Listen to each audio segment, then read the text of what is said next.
আমাদের এখানে উপস্থিত হয়েছেন ইসলামী ব্যক্তিত্ব, ইসলামী গবেষক, অর্থনীতির অন্যতম পুরোধা বাংলাদেশের প্রেক্ষাপটে মুফতি আবদুল্লাহ মাসুম, জামিয়া শরিয়া মালিবাগের সহকারী মুফতি, প্রতিষ্ঠাতা পরিচালক IFA কনসাল্টিং লিমিটেড। ওনাকে পেয়ে আমরা খুবই খুশি। ইসলামী অর্থনীতির বিষয়ে আমি ওনাকে কয়েকটি প্রশ্ন করব।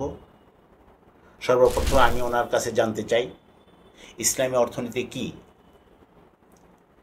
পুঁজিবাদ, সমাজতন্ত্র এবং ইসলামী অর্থনীতি এই তিনটির মাঝে ইসলামী অর্থনীতি কতটা সফল?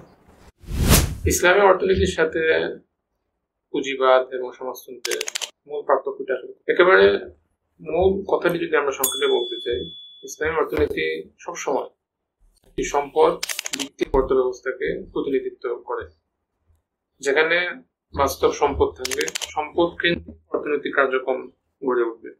প্রোডাকশন, তারপর ডিস্ট্রিবিউশন এবং ফাইনালি কনজামশন, এই পুরো প্রক্রিয়া অর্থনীতির এই পুরো কার্যক্রমের যে কনসিকুয়েন্স, ফলাফল, অর্থাৎ সম্পদ যেন মানুষের হাতে একটি ভারসাম্য পদ্ধতিতে পৌঁছে যায়, যেটাকে আপনার ডিসেন্ট্রালাইজেশন অফ ওয়েলথ বলা হয়। বেসিকভাবে এবং বহু রিসার্চ এটা প্রমাণিত যে এটি ইসলামী অর্থনীতির যে প্রিন্সিপলস আছে এর মাধ্যমে যতটা সম্পদের সেন্ট্রালাইজেশনটা বিনষ্ট হয়, এটা অন্য কোথাও হয় না।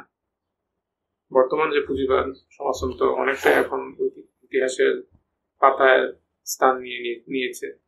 পুঁজিবাদের যে বা ক্যাপিটালিজমের যে এখন যে ভার্সনটা আছে, যেটা আসলে নিউ লিবারাল ক্যাপিটালিজম বলে পরিচিত, তাদের মাধ্যমে সম্পদের অতিমাত্রার সেন্ট্রালাইজেশন হচ্ছে।